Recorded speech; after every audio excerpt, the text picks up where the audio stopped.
What's up? This is View from Legacy Comic Series, and this is Chill on the Green Box. And today on the show we got Chris from Homebrew Comics, went from making songs in a band to making comic books based off a D&D game. Yeah, crazy, I know. But he touches on both worlds in this interview, and you will learn something like that, like he do on every show. So stay tuned, listen up, like, subscribe, share, all that good stuff. And you know what? Specks, go ahead and start the show up. Welcome back to the hood. This is Chill in the Green Box with Specks, Thompson interview. And today we got a guest that, I've been seeing a lot in the groups. I don't think we had any real interaction except for this interview. So, I'm glad to have him on me for the first time. I got Chris Sahloff. How are you? I'm good. For people who are not aware of who you are and what you do, give them a little brief introduction. My name's Chris, and I play D&D, and I turn it into a comic book. So the comic is called C.R.i.t, Constantly Running Into Trouble, and we are on our 8th issue right now. Cool. So I'm not sure where you're from, but growing up or currently, do I have the green electrical boxes in front of our neighborhoods? So I'm from Connecticut originally. I live in North Carolina now. North Carolina, okay, well. Green electrical boxes. I don't have one, but I've seen them on the road. Okay, so Connecticut, I probably didn't do it, but now, so yeah, like so many guests, it's hit and miss. I always say it's probably a regional thing, but I never know now. But growing up, or people currently might still do it, but growing up, we used to hang out around them, meet up with friends and whatnot, and chill, and just talk, just talking to people. Sometimes it was a bus stop, from school. So you go there anyway to go to school, and I guess later on, the weekends or the afternoons, you meet up the same spot with your friends. And I just base my show around that same concept because I've been on plenty of podcasts or heard podcasts that people just get on there for 2 hours and, talk about whatever got going on and never give people a real reason why to support them or even follow what they do. So I develop my show so people I learn more about the creator, so they can support them on not just that one thing, but everything they do besides that. I like that. That kind of like a local hangout thing. Yep. See, growing up, we hung out in parking lots in Connecticut. So I didn't move here until I celebrated my 21st birthday a week after I moved here. And North Carolina's it's quite different from Connecticut. I bet. Why parking lots? Well, it was before smartphones. I'm pretty old. I'm 40 years old. So I was in high school in the 90s, and no cell phones, no social media. You just hang out wherever you parked your car. You get food, you and your friends. And I was, part of car clubs for some odd reason. We all had Mustangs, so we all just hung out wherever we parked our cars, and then we'd speed off and go somewhere else when the cops showed up because of you get enough kids together and you're gonna do something stupid. Yeah. Fights, throwing things, you name it. We used to do this really stupid thing. So we all had a truck and we had a Mustang, like me and about 4 or 5 other of my friends. And I had this 1980s S10, and my buddy had a 1980s Ford Ranger. And we had rebuilt these things pretty much just to carry around parts and stuff when we went to the junkyard. And I lived right on the beach. And on the beach, they have these big wooden posts that I guess keep cars from going into the ocean when the tide gets too high or something. I couldn't tell you why they have them there. But they're almost impossible to break. What we would do is we'd go about 5-10 miles an hour and put the trucks in neutral and just coast into these poles, hit them, and bounce off of them. And we would try to see who could go the furthest backwards. It would cause no damage because they're 1980s trucks. They're full frame vehicles. You're not going to damage them by doing about 5-10 miles an hour into a pole. And it would just kind of slingshot you backwards. And that's what I did for fun when I was a teenager. Wow, sounds exhilarating. It sounds stupid, but it honestly was a lot of fun until the cops came, and then one of us had some pistol 22 in our car, and Oh man. That created a problem because he had been arrested the night before for speed. It was just a big mess. We always got into stupid problems. But North Carolina's a lot different. Like I said, I've been down here just under, actually, this is my 20th year here. And You're local now. What? So you're a local now. I am. No, I moved down here to play music. So I got my band got signed about a year after I moved here. We did that for about 6 years. Got to play Warped Tour and all that fun stuff. Okay. And then started a family. So now I'm stuck. We get more into that later on the show. But I got 4 different segments, all based around the concept of chilling in the green box, and music as well, comics. So my first segment is called Breaking It Down, because when you're chilling in that green box or chilling, in the parking lots, you break ideas, concepts, and whatnot down with your friends.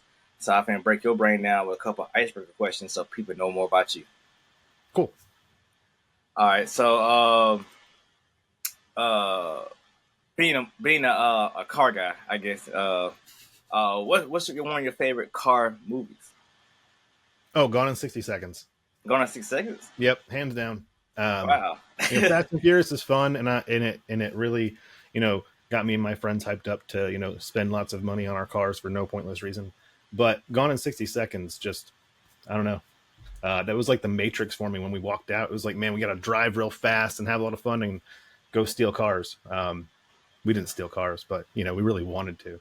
I love the idea of like all the intricate ways they went into stealing the high-tech cars, and the Shelby they had. So was like my first car was a '69 Mustang, and that was a '68 they had in that movie. So that was one of the reasons why I really loved it. And it's got Nick Cage. So that too, yeah. I think between the two, Fast and Furious was fun, but nothing will beat a muscle car versus a Honda Civic that they drop just to drive under a truck.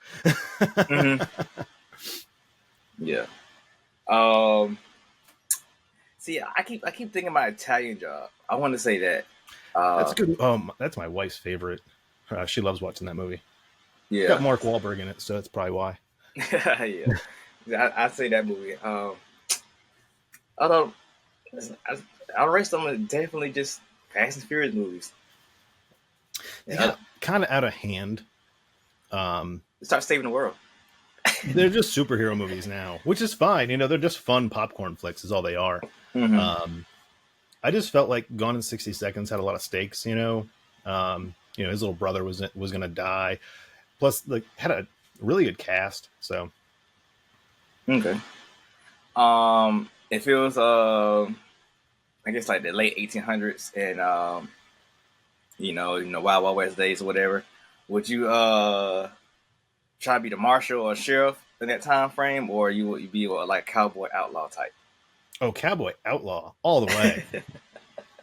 Sheriff's got to deal with all the whiny, complaining people all day long. The outlaw just comes into town, causes chaos, and leaves. Yeah. And praise to God, someone draws his face wrong, so when he goes to the next town, they don't recognize him. Yeah. Okay. And if you've seen the Fallout show, like the whatever character, not the zombie, the ghoul, that guy, like I would totally be me in that setting. I would just run around and kill people for money and take their teeth and cash in on it. Yeah, everybody needs teeth. My last question. So you say D&D. I assume that's a Jeremy turn. What is your favorite D&D to play? Like the game, like D&D game, or? Well, I assume you was talking about the genre, and not the actual Dungeons and Dragons. Oh no, it's Dungeons and Dragons. Okay. Yeah. So what's your okay? So I'll go get rid of that question. So what's your favorite role to play? Probably Barbarian. They just walk in, screw stuff up, and then walk out.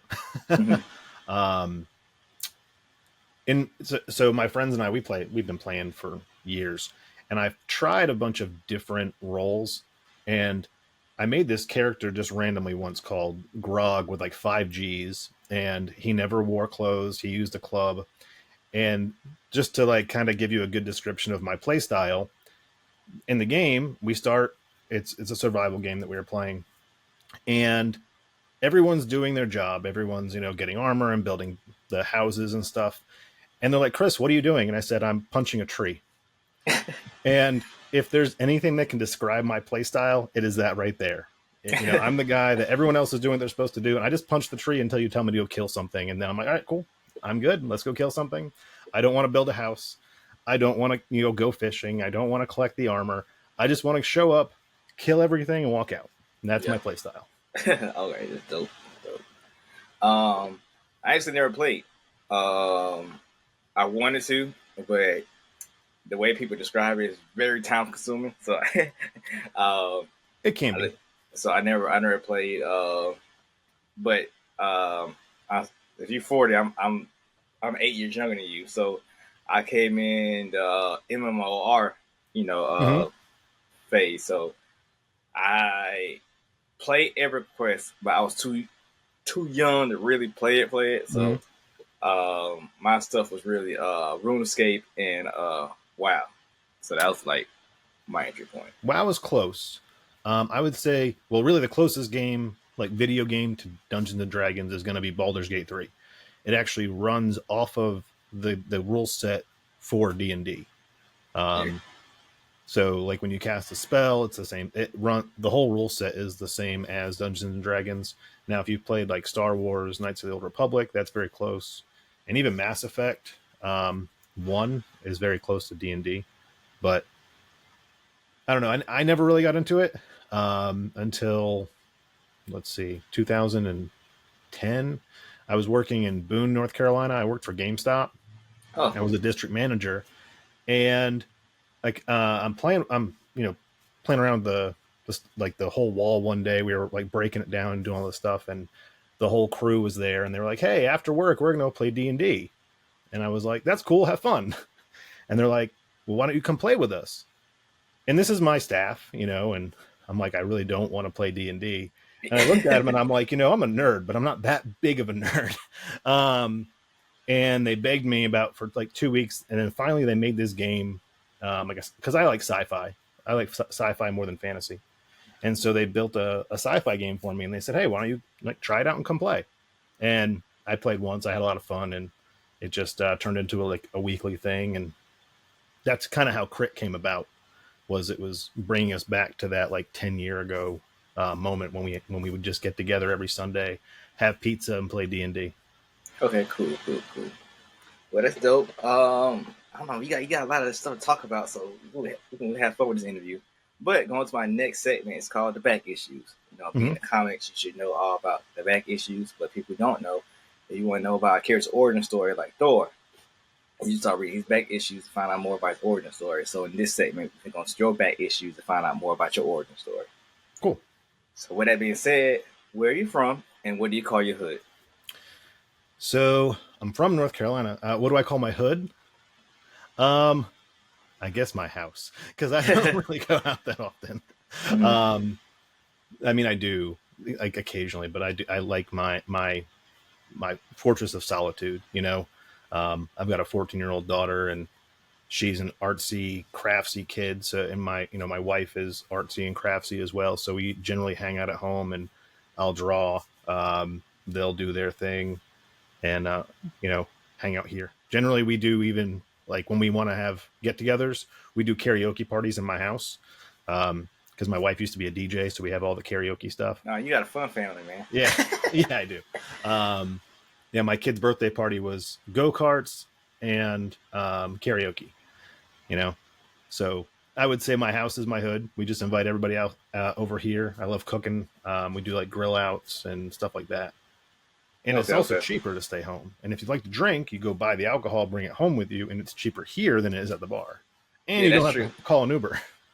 Yeah, that's true. So you told me you was in a band, and the band got signed and did tours, whatever. Mm-hmm. But before you got in that band, what artist or what song got you liking music or a certain genre? Oh, wow. So my favorite band of all time is Guns N' Roses, because when I was a little kid, I just loved Welcome to the Jungle and all that stuff. And my dad was like he was a musician too. Like his band played a lot of shows. But he was out west, so he got to hang out with like Rage Against the Machine and those guys before they got big. So I grew up in like the metal scene,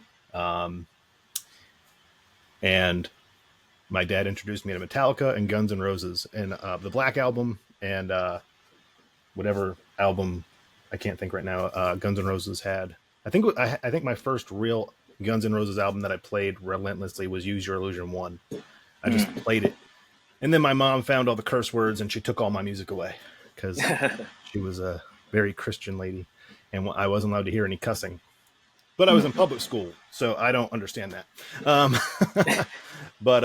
Yeah, I still to this day will listen to Guns N' Roses. Now, modern music, Unearth, any of their original albums, I still listen to those. I'd say those two bands stick out in my head more than any other band that I listen to. Okay. So transition from Guns N' Roses to your band, like, what are you in your band? I played guitar. Okay. Mm-hmm. We got signed in 2004, 2005 at like the height of the MySpace screamo scene. Mm-hmm. So we toured with all those fun bands. Alisana, they're from North Carolina. We know those guys, knew those guys pretty well. Warped Tour, Killswitch Engage, played with them a few times. I'm not sure who else is like still having fun, partying and doing that stuff. I know those two bands are still clearly doing stuff. Every once in a while, I'll see a band coming through and I'm like, oh yeah, I remember those guys. Mm-hmm. 10 years later, they're still playing music. Good for them. But it was, cool. Like I said, it was the height of like the screamo scene, Mm-hmm. Your stuff still on like streaming platforms? Yeah, so you can find it. The band was called My Hero Is Me. It's on Spotify. It's on all the platforms because we had Sony for distribution. So, I know with rappers and R&B singers, they probably stopped selling CDs a long time ago, and magically now streaming just make checks come back. Mm-hmm. Have you on the rock side? You see the same thing happen? I mean, yeah, that whole scene blew up because of MySpace music. Most of I knew like 2 or 3 bands that never even played a show and just got signed because of their MySpace following. So y'all pre SoundCloud. SoundCloud had just kind of come out when I started to phase out of playing music. Okay. And I think I have like 2 or 3 profiles on there because I couldn't figure it out. I just started loading music onto like random profiles. Mm-hmm. But I always thought streaming was it's terrible for the musician. If you really break it down, I still get like 0.7 of a cent royalty for plays. And if you go to the page, we get 1,000 to I think 1,500 plays a month, and we haven't played a show since 2008. So, that's something right there. But like you would think, if 1,000 plays, that's 12,000. Almost 15,000 plays a year, and you don't even get $1 out of that. Yeah. I met with I'm sure heard of Empire that label, right? Mm-hmm. So I met with I guess the guy over it. I can't think of his name right now. Some reason. I was at South by Southwest, and I think it was at IHOP, and he said our tape. It was crazy. I used to work in the music industry. I did marketing and DJ stuff. Oh, wow. But so I'm sitting at the table with him, and he's like, I can't think Apple Music just really start going. I think Tidal just popped up. It's like around that time frame, and he just going off about the percentages, and he's like so angry. Like, it's a tenth of a penny, and you still got to split that 6 ways, and you still get lost. I'm like, man, he's just going off because I guess that's when people really stop actually buying CDs and just streaming it. So instead of paying $10 for a CD, they're like, well, I'll just pay 99 cents and I can listen to anything I want for a month. And that's why concerts are so much more expensive now. So I ain't thinking about that. Because people complain all the time about the price of a concert, but a band needs to make money, and they used to make money off CD sales. Mm-hmm. So I believe Now, it's been a long time since I looked at my contract. We had, I think, a 60-40 split on CDs. It might be a little bit different up until we paid back the cost of recording, which was about 20 grand. Then it went from 60-40 to 50-50, a 50-50 split. So, and I might be off on the percentages a little bit, but I do remember that we had to pay off the recording cost and then like recoup that. And then we would get a higher percentage. And recording cost then is a lot more expensive than now because you can record. I mean, I have a recording studio in this room, you know, I can plug my guitar in and I can have studio quality in 5 minutes. It's a lot different now than it was 15, 20 years ago. And even then, you know, yeah, you'd sell CDs at the show and you'd make some money and all that stuff. You know, you'd get your royalties from Walmart, Target, wherever you're selling your CDs. Most of your money, again, was made from merchandise and that stuff, where now you're not getting the same return on investment for even your t-shirts, stuff like that, because you'll sell them at a show, but people still will go online and get them through Amazon or a third-party printer where you don't even get a dime. So they're having to recoup their money by doing less shows for more money. Like they charge you an arm and a leg just to see them. I think we went to see Korn one year because, you know, nostalgia purposes. Yeah. I think we spent like $250 for really crappy seats. And I was like, I remember seeing these guys for $50. That's all together though, right? Or that's just your ticket? Oh, that was per ticket. Oh my God. And I was like, this is insane. Now I say crappy seats, but I like being like right on stage. You know, they're the barricade. Well, I actually like being when at the height of our, you know, career here in North Carolina, especially, we would sell out. I would just go to a venue and say, hey, I want to see this band play. And we would go in the back door. And that's the cool thing about being local, you know, having a good local scene. And ever since then, it's kind of like you get spoiled, you know, especially when you just show up at Warped Tour and you're just hanging out on the stage, whichever stage you want to hang out on. And then having to like go into a seat where you can't really see the band kind of sucks. But, you know, I really thought about it. I'm like, well, they're not selling CDs anymore. They're getting, you know, tenths of a cent on the dollar for every play they have. And they got still split it between the members. Right. And the funny thing is too, so a lot of people don't realize this. Yes, you might have 5-6 members of the band, but depending on your contract too, like on songs that I wrote more of the music or even recorded more of the music, because sometimes I would play the bass. Oh, the split sheet. You can get it to where it breaks down per participation per song. So there were songs where I had like 7/9 of the music was me. And then you had the drummer and the singer, because I recorded all the guitars and all the bass. And then my drummer and my singer would get their fair share. So it really depends on your contract. You can get really intricate in some of these contracts. And even like, I'm not sure about music outside of like our genre, but I know that when we were recording, there was another band that got signed, and they had built a studio prior to getting signed, recorded themselves, and then charged the label to record them. Yeah, so, that's old school. Yeah, I was like, wow, that's you know, and you asked me about like bands that influenced me, or like, you know, my favorite band. My favorite story to tell is, you know, when we first started touring, it was tough. It was like before we got signed, like in between getting signed and releasing that first album. So we had like a local following, and we had some, you know, because of MySpace and those things, we had some external following, but not enough to just book an entire tour. So I was talking to an old manager, and he was like, why don't you just do what the Butthole Surfers did? And I was like, what? He's like, they packed up their old station wagon, and they just drove to a venue real early, and they'd get out and say, oh yeah, Mike said we could set up and play tonight. Because there's generally a Mike or somebody that works there. It's sound check, yeah. And they would just show up, and the band's already there setting up. So they're like, okay, yeah, go ahead and play for 15 minutes, you know? And they would just get to play. So we started doing stuff like that. And It didn't always work, but 9 times out of 10, you could get either a spot that night, or they'd say, "Hey, come back tomorrow. We got an opening." Okay.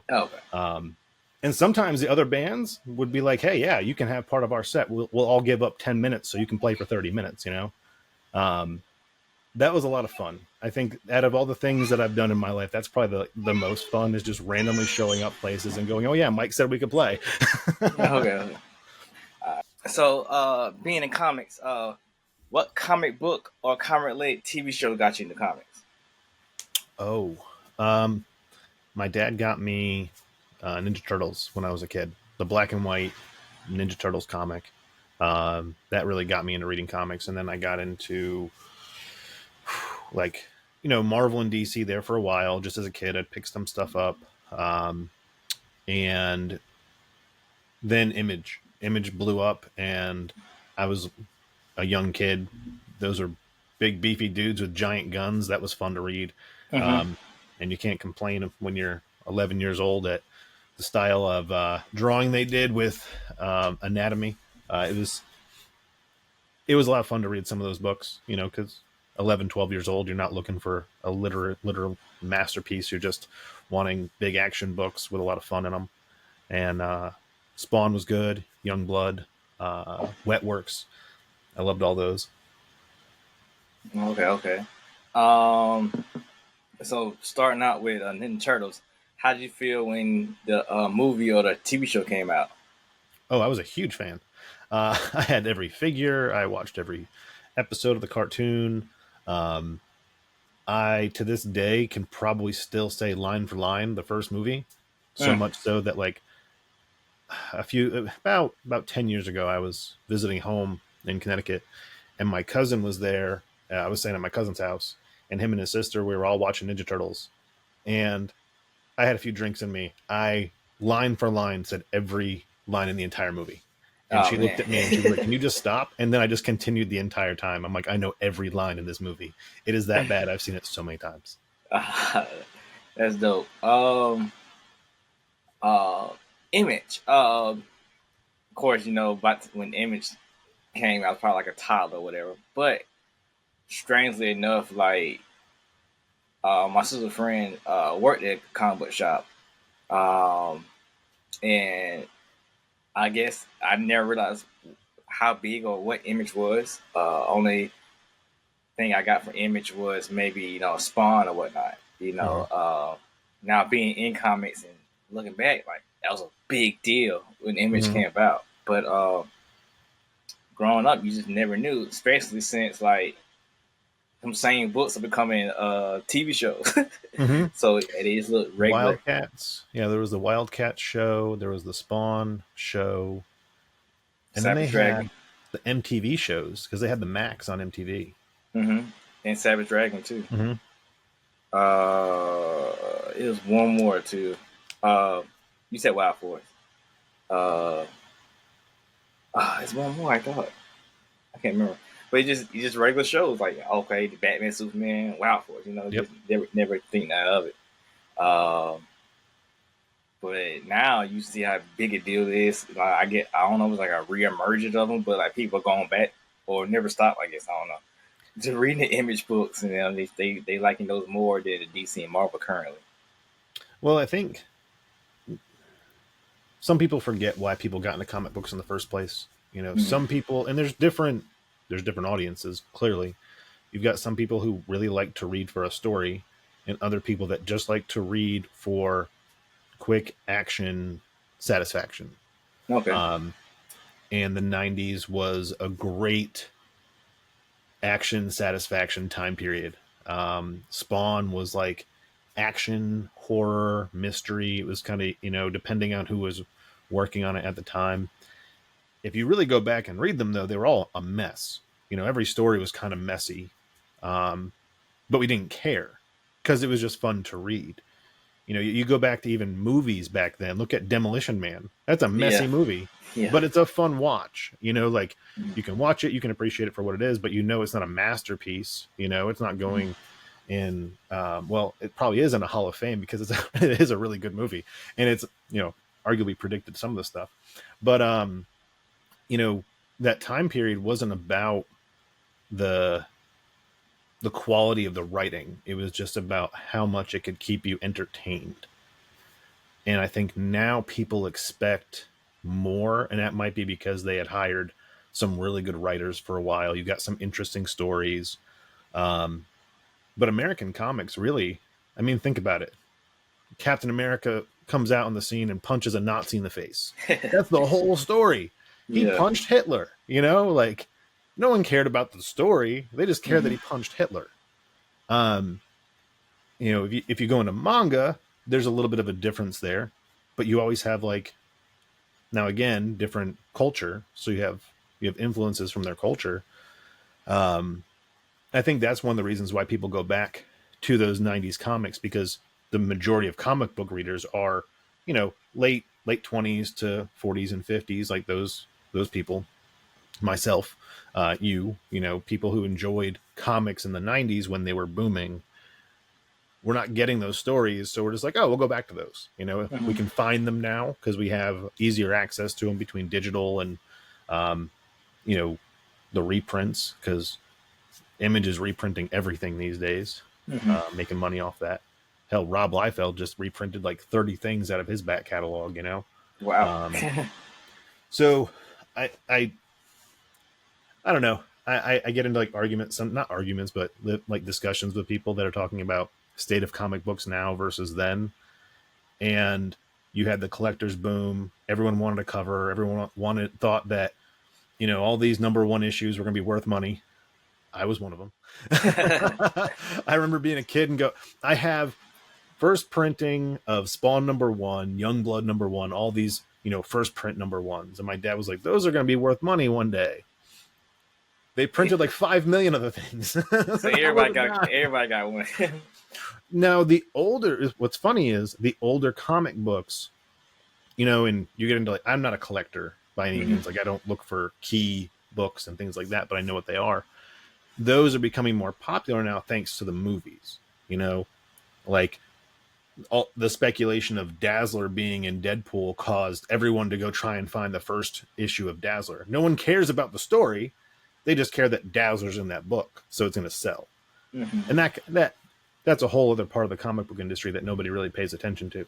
And that's really where a lot of these publishers are trying to hang out. They want to get the speculators and the collectors, not the readers. And I think that's one of the reasons why they don't care what the story is, because they just care, hey, what's a cool thing we can put in there that eventually we can put in a movie and make people buy the book. Yeah. I don't know. That's why I like indie books personally. Okay. The same, earlier you said, you working at GameStop and you wasn't that big of a nerd or whatever, but apparently you was, because you joined the circle. So when did you officially find out that you was a nerd? Oh, I was picked on in school. I was always a nerd. I just, being in a band, and then I started working out, and people didn't realize I was a nerd. I remember being in GameStop, and I had gone from the gym, got called into work, and so I'm in my gym clothes, and there's a whole bunch of protein shakes on the back counter, and this kid comes in that I talk to all the time, and he's like, "Oh man, who's drinking protein shakes? What kind of dude comes into a GameStop drinking protein shakes?" I'm like, "Me."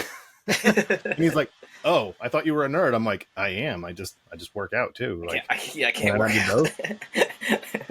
It's funny because most of the guys that I know from the gym are huge nerds. They just want to look like Goku. People don't realize that. Most people that work out are just giant nerds. You just don't realize it. But as a kid, I actually got into collecting comic cards more than I did collecting comics, because comics were expensive. I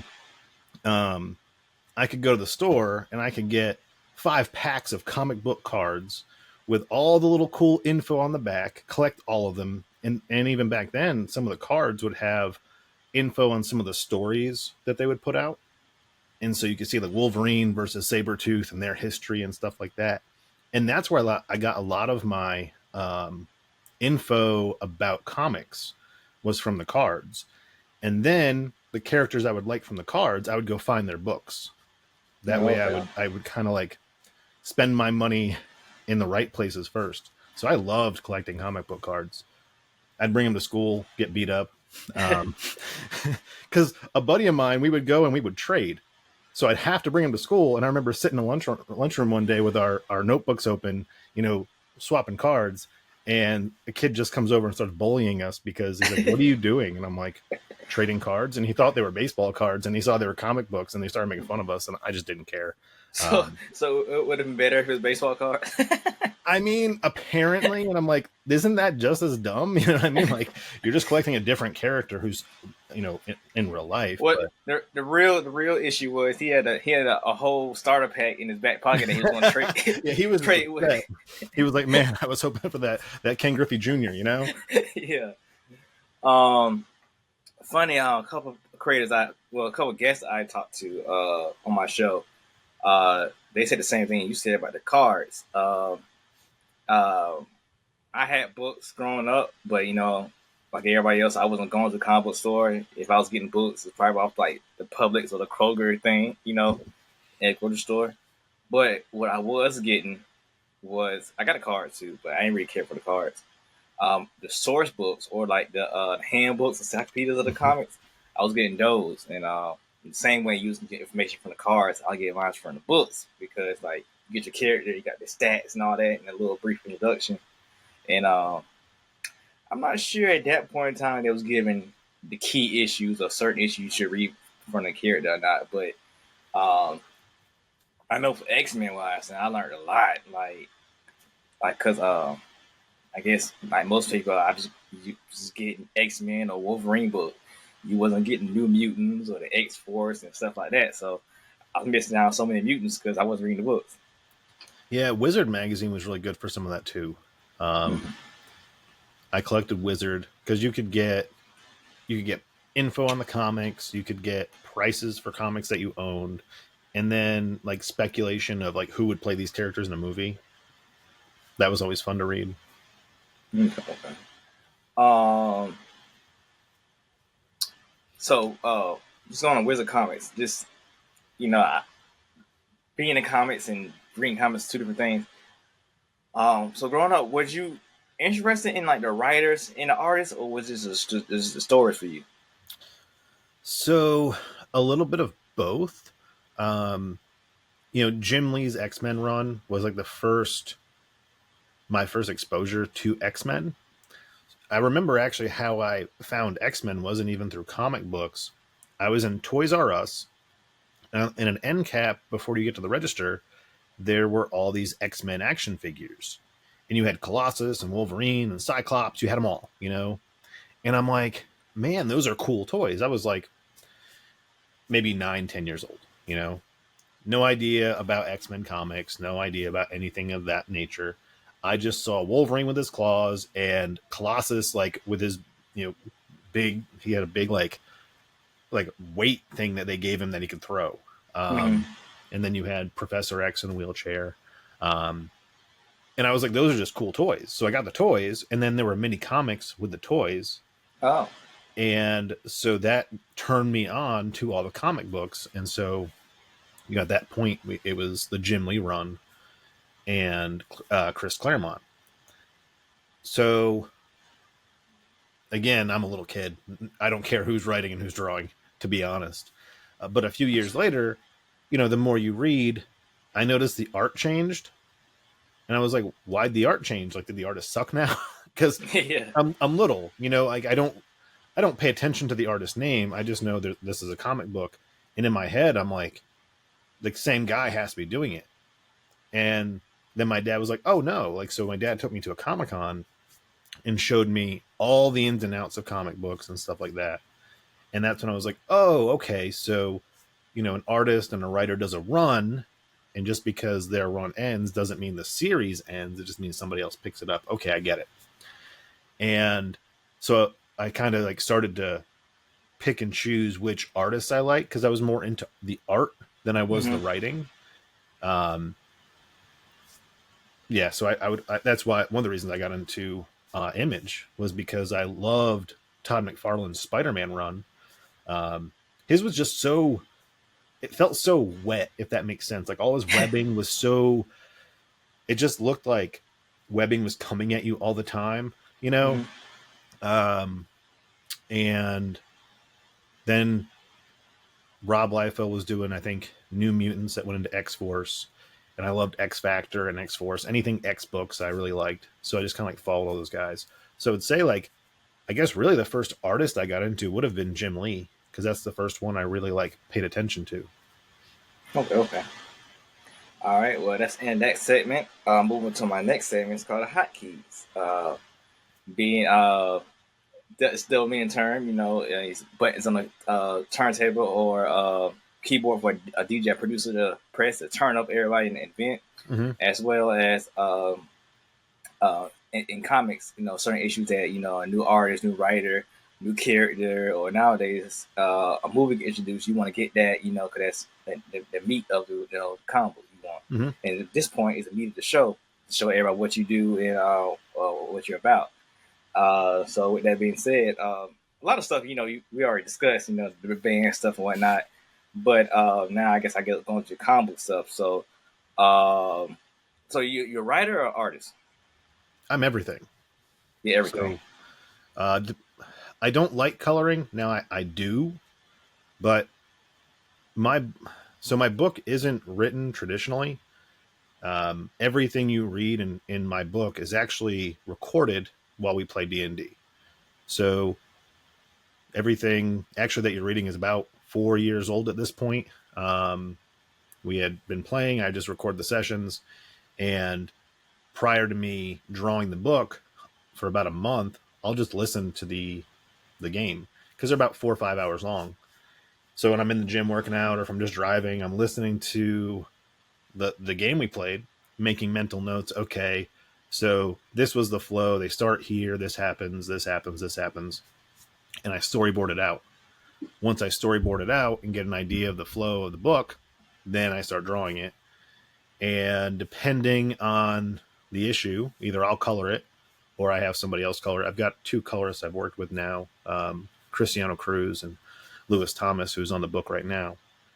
And the only reason I do that is because realistically, this series is going to be about 42 issues, and I'm on issue 8. I can't color, letter, draw, you know, all of them myself and expect to get them done in a reasonable amount of time. The last book that I did from start to finish by myself was 3,000 hours. Wow. Yeah. So, you know, I like getting a colorist in there because I can finish a page, just send it off and start the next page, not color it and then move to the next page. You know, like it's a process, and I like having a team. So yeah, I do just about everything. Okay. Now, what got you into doing comics? It was completely by accident. I didn't even know how to draw. This is my 5th year drawing. And we had just played, I think, our second session, and I started sketching out the characters. I've always like doodled and things like that, but never really dedicated myself to being an artist. And I had a drawing tablet from work that I wasn't using. They had given me a new one, so I had this old drawing tablet, and I just started messing around with it, drew some stuff, and I love this story. The guys were like, "Oh, maybe you could turn it into like a short comic book." And I was like, "Hey, I got nothing else to do, you know." So I'm sitting there at work and at home, and for about a month and a half, I just drew this book. It was about 18, 19 pages long. And my wife is a very, very talented artist. And I thought that what I had was really good. I remember saying to myself, man, I could submit this to Image. And I go to my wife and I'm like, you know, we're watching TV, and she pauses the TV. I said, hey, I want you to check out this book I wrote.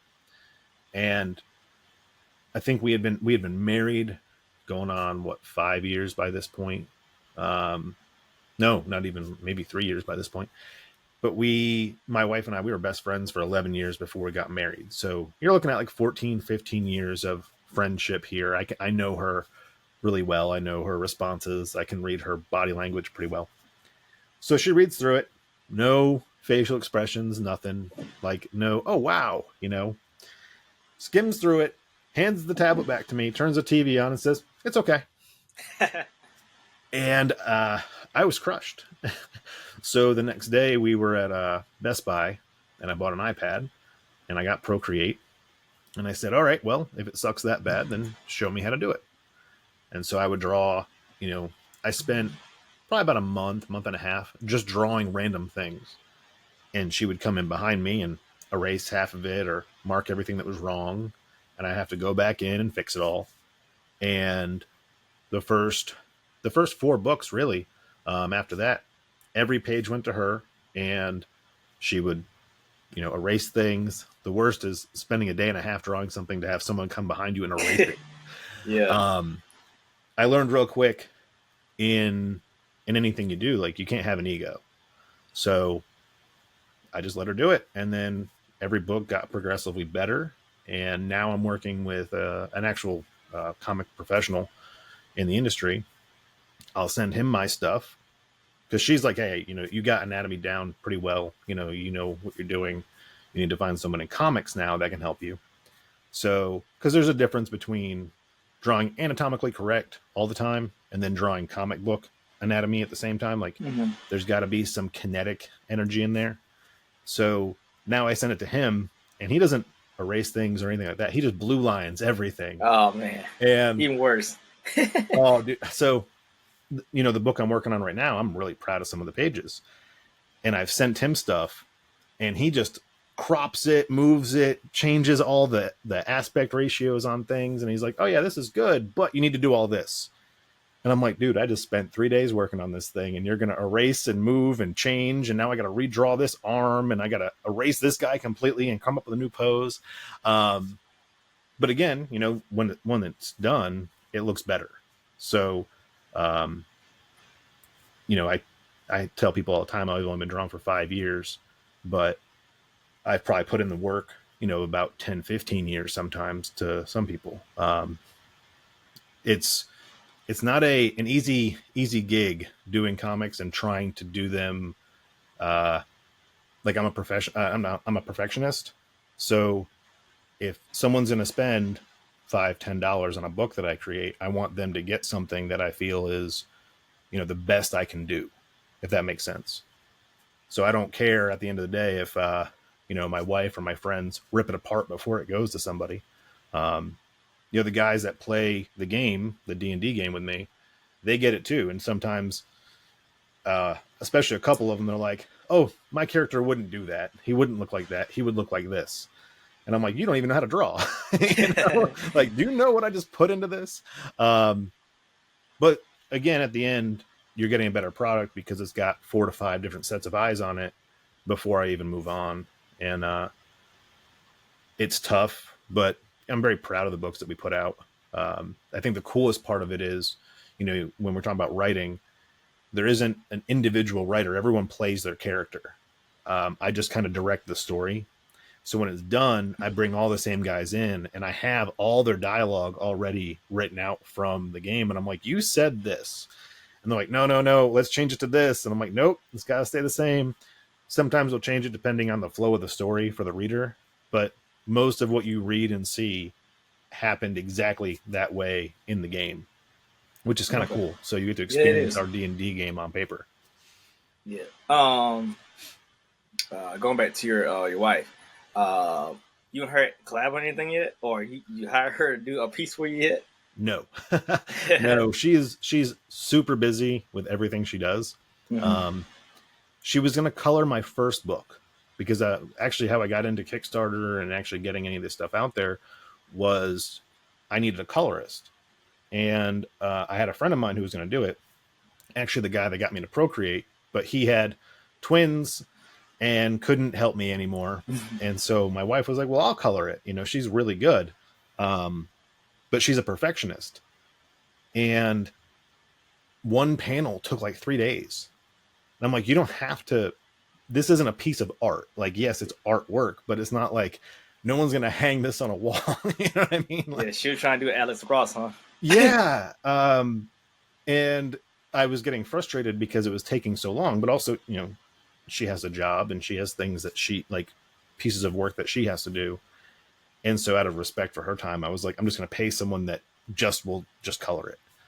And she still critiques all their colors too. She's like, well, they could do this and they could do that. I'm like, yeah, but that would take more time. Like, you would notice it, but most of the people that are reading this book are going to spend 3 seconds on this panel, you know? Yeah. Whereas you want someone to spend a week just putting the texture into the background. Because again, she's a perfectionist. Now, I did do a piece, just a drawing of some of my characters that she did color. And that came out really good. But it took her 2 days, and she even said, she was like, it just takes me too long to do this stuff because she does it. You know, she's a painter, she's a professional artist. So if she's going to do it, it's going to be 100% right. And now one collab that I really want to do is with my kid, because she's a better artist than me and my wife. And it's insane. Genes, you know, that's what happens. It's insane. Like, she doesn't even need a picture to go by. She'll just think of this thing in her head, or she'll have seen it like a week before, and she'll draw it like she's looking at a picture, or like she traced it. So she'll bring me stuff sometimes. I'm like, did you trace this or did you draw it? And because sometimes she will, she'll trace a face or something like that. And so I'll ask her, like, you know, did you use reference? Did you trace it? How'd you do this? And she's like, nope, this one just in my head. And it's some fairy coming out of the woods, and it looks like it's been airbrushed, and it's ridiculous. And you're just like, what? She just did her first art show and just crushed it too. So no, that's dope. That's dope. I want her to do a book. So in C.R.i.t, there's a cat who smokes cigars and drinks rum. There's a lizard who has anxiety attacks on everything, and an owl that drinks tea because he's British and he's a jerk. And I told her I want her to do a book with those 3 characters, because she can draw animals all day long. She really doesn't like drawing men. She draws more like anime style females. And so, but she can draw animals really, really well. And I said, hey, do you want to do a book with just the pets? And she was like, oh, I'd love that. So I'm trying to get a script for her to do like an 8 to 10 page little comic book about the animals. That's probably the one collab that I really, really, really want to do. All right. Speaking of your books and your characters, what is the book you got right now on Kickstarter? So we're putting, it's issue 7, but it's the 8th issue because there's a 0 issue, which if you want to check it out, it is free on our website, homebrewedcomics.com. It's a free download for anyone that wants to check it out. But this is, it's called Robo Renaissance. It's high action. When I describe it, it is Ninja Turtles meets Scooby-Doo. Okay. It's just a lot of fun, a lot of sarcasm, a lot of stupidity, and some good old-fashioned 90s action. Okay. And this only book you have, or you did more books besides this? I have a side story that is actually in the works. It takes place 100 years in the future after C.R.i.t. It's actually, so we finished the game of C.R.i.t. We started playing Starfinder, and it's called Help Wanted. I've got 10 pages of that done. It was part of a sci-fi anthology that I did, and that one has like a dragon and a lizard and a little rat man. That one's very complicated because every character is just so different. You know, I can't use, there's no reference work for anything that I want to do. Like, I can't go, what does a person look like holding a gun? You know, like with C.R.i.t, I can go, okay, cool. Let me look at poses for someone holding a gun in this fashion. Mm-hmm. With this, I have to say, what would a rat man look like, you know, with a drone trying to hack a computer, or a big giant dragon doing a butt flop on someone, because that's his signature move, is he jumps and butt flops on top of things and crushes them. His name is Brutus. like a Super Mario style? Yes. His backstory was he was a fighter in the pits of his homeworld, and in order to get out of the fighting ring, he was bought by this company they work for. And so he's essentially like an indentured servant to them until he pays himself pays off his debt. Mm-hmm. But his signature move in the fighting ring was the butt flop. That was a random roll. We just like Googled different types of dumb fighting moves, And I created a list, and I said, all right, roll the dice and see which one is your move. And it landed on butt flop. So I was like, you are the butt flop master. But yeah, that book is, I need to put that as a download on the site. It was part of an anthology, and I hadn't really thought about where to put it yet. And we have another side story called Mr. Wizard and Friends, which is found in the back of the issues. So you get 4 pages every few issues of Mr. Wizard and Friends. It's a TV show that actually exists in the Crit universe, and it's based off another D&D campaign that we played. That one is funny. Greek gods got tired of not having any presence on our plane of existence, so they've taken over a lot of celebrities. Like John Cena is God of War. Justin Bieber is Hades. And that story ends with them fighting in Australia in a WWE style match that ends with them opening a portal to hell. And what's his name? What's the guy that snapped into a Slim Jim guy? Can't think of his name. Macho Man. Macho Man Randy Savage comes at the very end and saves them all. Okay. All right. You say a lot of we. So I guess your group is that the we you're referring to, or are you just referring to your artist and yourself? Oh no, just the players. They're my group. Okay. When it comes to the comic book, I do all the art, all the lettering, but I wouldn't have a story to tell without them, you know? Mm-hmm. And when people ask me, like, what's the difference between reading Crit and reading other books? Aside from the story itself, you know, you're never going to read a story like ours because it's organically written, you know, with the roll of dice. Nothing is really planned. We don't plan any of it. There is absolutely no planning done. It is roll of the dice, luck of the draw. But every character has a very unique personality because it's played by an individual. So, you know, when you read a character, you're reading that person because all these characters are actually based off my real life friends. So when we started the game, I said, this character is you with superpowers. Like, how would you react in this situation? Because it's very easy to role play that, you know. We hadn't played D&D in 10 years, and getting them into role play again would have been hard trying to create new characters. So I said, hey, let's just do this. Make it easy. This is you, but you have this power and you're on this team. How do you react? Like what? And it's very, very natural, very organic. And everyone that has read it and given me feedback, that's one of the big things I always hear is like, wow, like every character has their own personality. You know, that's not easy to write. Because you'll write characters how you, from like your perspective, these characters all written from like their own unique individual perspective. And I think one of the best questions I got in issue 6, a reviewer messaged me. He said, hey, I'm reading this and I have a question. The team opens up their own coffee shop in this book, right? I'm like, yeah. And he goes, so whose idea was it to leave the cat in charge of the coffee shop so they could go beat up the robot?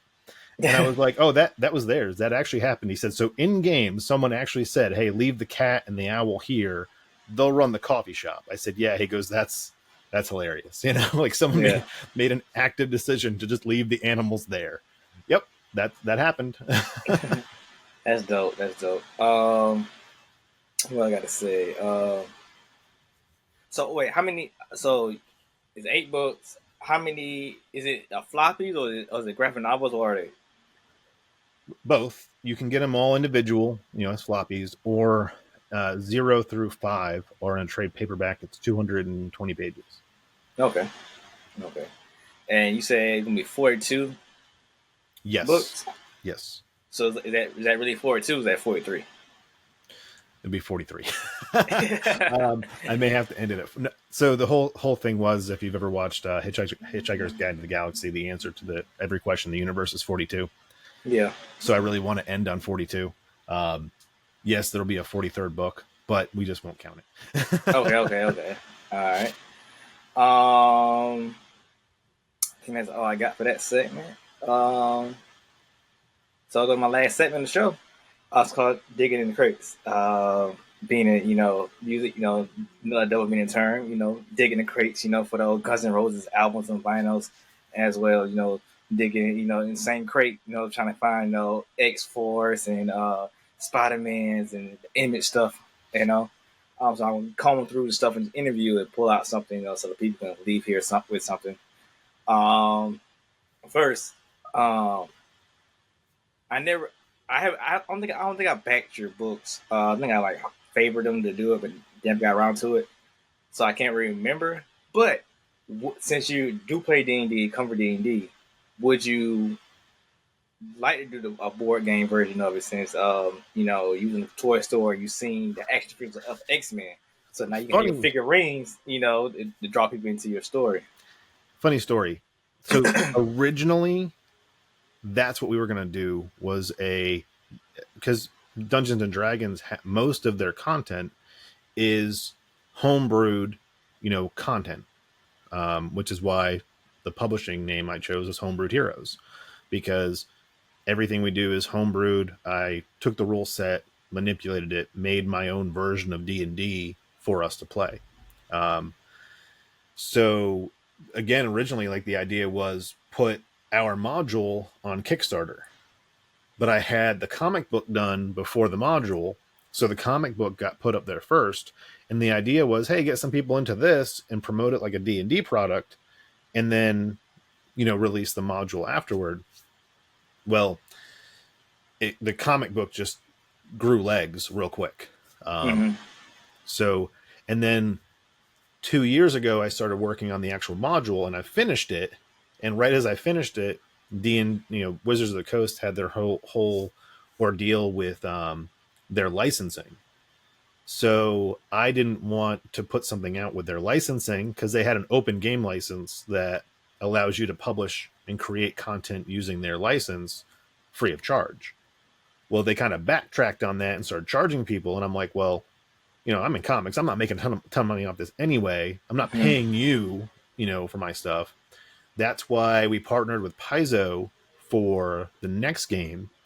So what I have to do is I have to rewrite the entire rule set for C.R.i.t using Paizo's system, because it is free. And then we can sell it under their game license. I've actually worked all the partnership stuff out with them. So that's just another thing I have to do. I'm totally unaware of what you're talking about. So is that like a board game brand or actual game? Yes. So Dungeons and Dragons is owned by Wizards of the Coast. And so, you'll have D&D board games, you'll have the paper and pen games, you'll have the video games. All that stuff falls under Wizards. Same with Magic the Gathering. They own that too. So, Dungeons and Dragons, even though it's a pen and paper game, they have a core rule set. Like the first, I think, 100 pages of the book is their gaming license. This is, how you make a character, how you figure out how much health a character has, all of that stuff, all of the core rules that you would use for a game, they own, but they allow anyone to use those rules to create their own thing. So say you don't like for us, we wanted superheroes. Superheroes don't exist in D&D. So I just took their rules, built my own character classes using those rules, and I was going to publish it. But again, I don't want to give them 50 to 70% of my money just because of a rule set that's been in place since the 70s that now all of a sudden they want to make money off of. No way. So the other companies, what is that? Oh, I mean, a lot of people. If you watch Critical Role, I think they came after them. And then, like, certain video games, they were looking at that, like, their stuff. There's a lot of people in the Dungeons and Dragons community that were very worried about their income. Because there's a guy called DM Dave, and all he does is create content for D&D. He'll create game levels, he'll create character classes, all these different things every month, and people subscribe to his Patreon, and he makes like probably $20,000-$30,000 a month. And now all of a sudden, Wizards of the Coast was coming in saying, hey, we want a piece of that. And so that really pushed me back about another 2 years because I have to redo the entire thing. So when you redo it, you redo it on your rule set or another game's rule set? I'm going to use the Pathfinder rule set because it's open. And what the plan is after Crit is done and we have the 42 issues out, everyone will know the story of Crit. And where the story of Crit ends, it really opens up the world. And I want to be able to allow other people to play in that sandbox. So they use our rule set, they create stories that exist within the Crit universe, and then submit those to us. Kind of like what George Lucas did with Star Wars. People would, when those novels first started coming out, yes, some of them were licensed with stories from him, but some people would come with, an idea, and they would give him, a synopsis of what they wanted to write. And he was like, oh yeah, that sounds good. That fits within my universe. And now all of a sudden we have book series that would have never existed unless someone got to play in his sandbox. Okay. Now, given Disney, delisted all those, but, for a time, a lot of people don't know this, but for a very long time, the only thing Star Wars fans had were books. Yeah, I read all the New Jedi Academy stuff growing up. None of that stuff would have existed if no one had played in that sandbox. And that's what I want to do is I want to allow people to get into Crit and the story and then say, oh, that'd be cool. I want my character like this. And then they go in and they can create their own. So that's like the long-term end game idea. Is to create our own pen and paper rule set. You create your own characters. You write your story with your friends, and then you submit those stories to us. And I'm sure, given the community of D&D, there's going to be some that don't get okayed and some that do because, the nature of the beast. But I think that would just be really cool to have people that want to contribute to the story in their own way. Okay. And I guess what's the final pitch of your story for this Kickstarter?